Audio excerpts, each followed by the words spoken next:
Hello, everybody. I'm Raf, and I'm talking to you from the headquarters of an international record label cleverly disguised as my bedroom. That's why we call it underground. But today I'm not here to talk to you about music. Today I'm here to talk about the Malazan Book of the Fallen. Now, Iskar Jarak has put out the call, like the challenge, if you will, to Malazan informed booktubers to create a synopsis, a spoiler free synopsis of this 10-book epic fantasy series, if they can. Now, I'm not a booktuber yet, but I'm really good at poking my nose into stuff that doesn't concern me and talking about things I don't understand, so I figured I'll just give it a try. So, without further ado, let's talk about the Malazan Book of the Fallen. Cheers.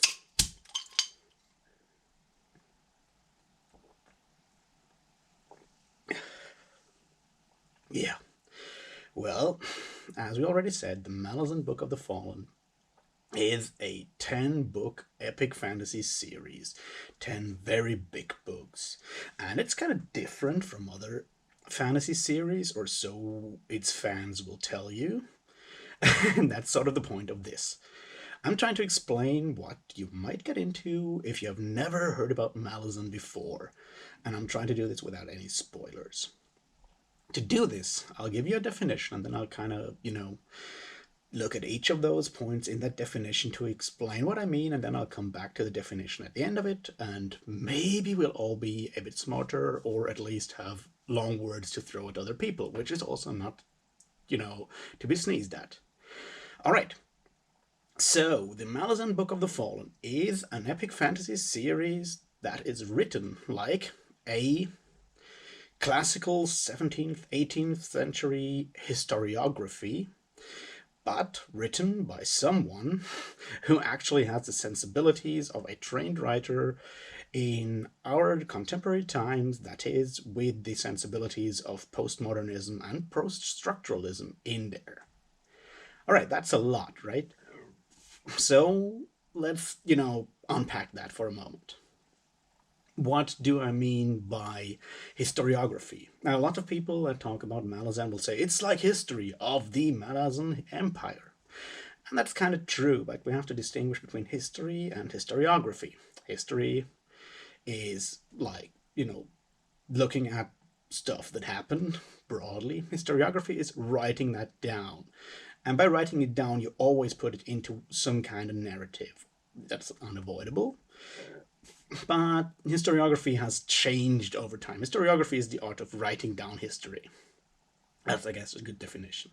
But it has changed over time from, really early historiography, when you look at your Thucydides, your Herodotus, your Roman historians, to what we have today, which has all kinds of weird, different ways of writing history. I'm looking at what happened in the early modern times, during the time of the Enlightenment, and then going into the Napoleonic times, I guess, where historiography was, people wrote these broad, sprawling, epic histories of certain things, and not only wrote down what happened or what they thought had happened. It's always what you think has happened. It's never what actually happened, obviously. And they did that. But they also had something they wanted to convey. They had a message. They tried to draw meaning out of what they wrote down. And I guess the classic example for me, and the one I kind of want to compare the Malazan Empire to, is Edward Gibbon's The History of the Decline and Fall of the Roman Empire. Now, people always jokingly call the Malazan series the 10 big books. The Decline and Fall of the Roman Empire is the 3 very big books of historiography. It's huge. It definitely rivals the first 3, maybe even 4 Malazan books in page count. And it was written in the mid of the 18th century. And you can tell from the title, it deals with what Gibbon at that point perceived as the glorious Roman Empire at its high point, and how it fell, and it ends with the fall of Constantinople to the Ottomans. So it's a long thing. And what happens in those kinds of histories, and especially Gibbon is good at this, I'll come back to some parallels later on, is that they take a sort of through line about this like greater topic, in this case the fall, or like the fall or the changing, the metamorphosis of an empire, which is a parallel that we obviously have here. And they look at that through all kinds of stories. Sometimes you get chapters, you get even small like books that deal with something that at the time you are reading it does not necessarily connect immediately to the overall like story. With Gibbon, you have a full book on like the history of early Christianity or the rise of Islam. And yes, of course, these things play into the overall, not narrative, but the overall, story that is told. But at the time, you basically start at zero after having already gotten along with like other parts of the so-called story. You start with completely new characters. You start with completely new, and a completely new locale, a new region, a new continent, maybe even. And that's something that might happen to you in Malazan as well. And yes, at the end, you will always see the big picture, sort of. Imagine of it like one of those tapestries of like medieval tapestries that tell a whole story, and all these different elements are woven into this like great narrative, but you maybe only see the whole picture when you step back after a while, and while you're actually close to it, you only see this battle, and then you see the other battle, and you see all these things. But when you step back, you perceive the whole thing. That's how Malazan as a series of 10 books works. You only actually perceive the whole at the end. But that doesn't mean like, that the individual books aren't fun. There's amazing, spectacular battles in there. All of that stuff. There's amazing, smaller stories. Like every single detail is incredible in its own, and you can treasure and cherish those single details without actually thinking about the whole, the big picture. That's just like, two different ways of looking at the same thing. And that's something that those older books have in common with like the Malazan Book of the Fallen tells the story of the Malazan Empire.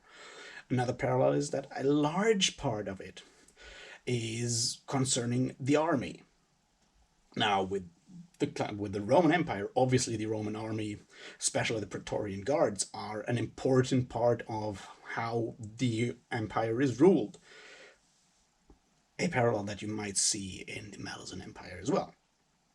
And you deal a lot with the army, with what soldiers actually live through.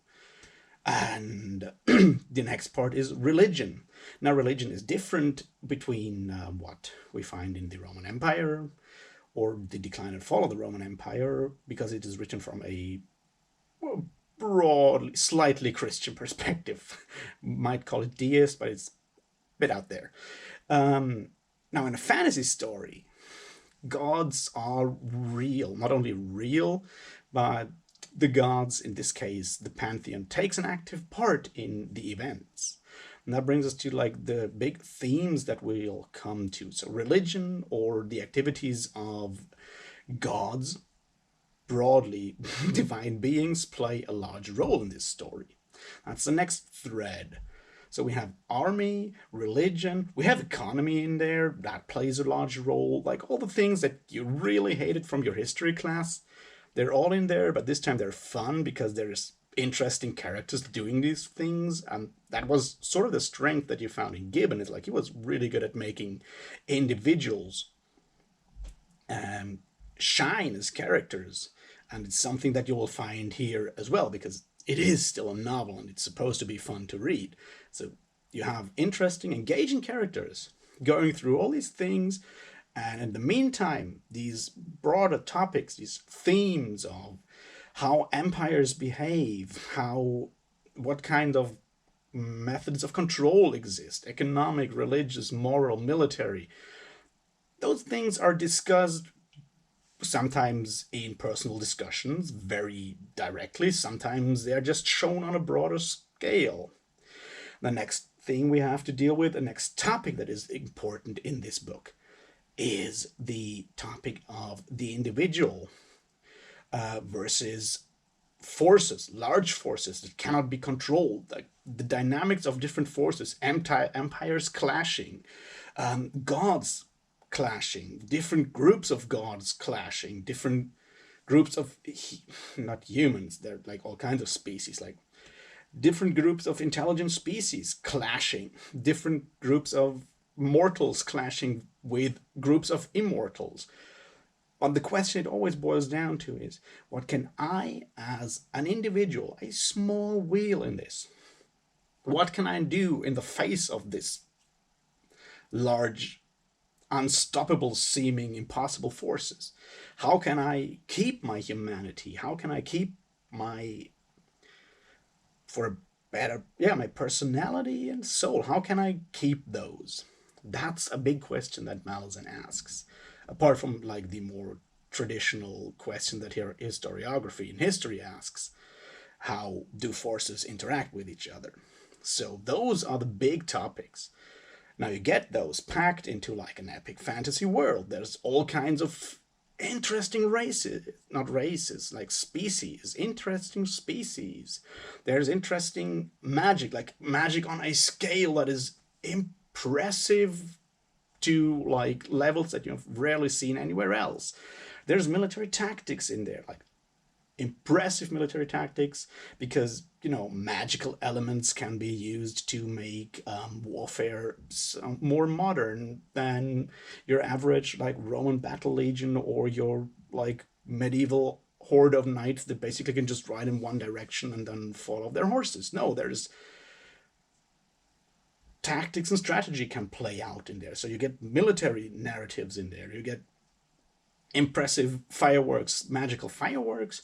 You get political intrigue on all on this like grand scale on 3 continents over a long time, because while the actual narrative is only a couple of years, the history that is like spread out behind you, that backdrop goes over hundreds of thousands of years. And that is the next strength. So that is trying what that is sort of what you get into. What did I mean when I said it's written by a modern writer?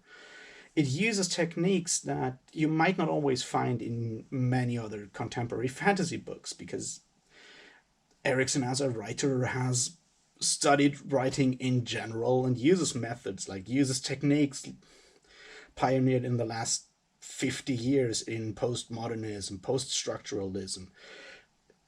The way he writes characters, the way he introduces narratives or ends them, those are in a way that you might find complicated to get into. But how do you do it anyway?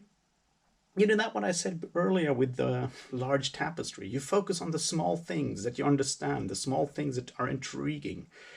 That one character, that one battle scene, that one big explosion, that one beautiful dialogue, that one thing, and you cherish it, you enjoy it, and then the next scene comes, and like after a while, when you step further back and you have read more, then suddenly larger vistas opened up, and that's the next step. And then in the end, you go back and read it all again to find all the things you missed the first time round.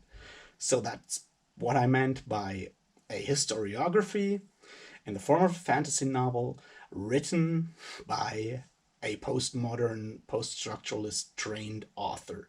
And I think it's a hell of a lot of fun, and it's 10 very big books, 10 very enjoyable books, and yeah, just jump in. What could possibly go wrong? Cheers.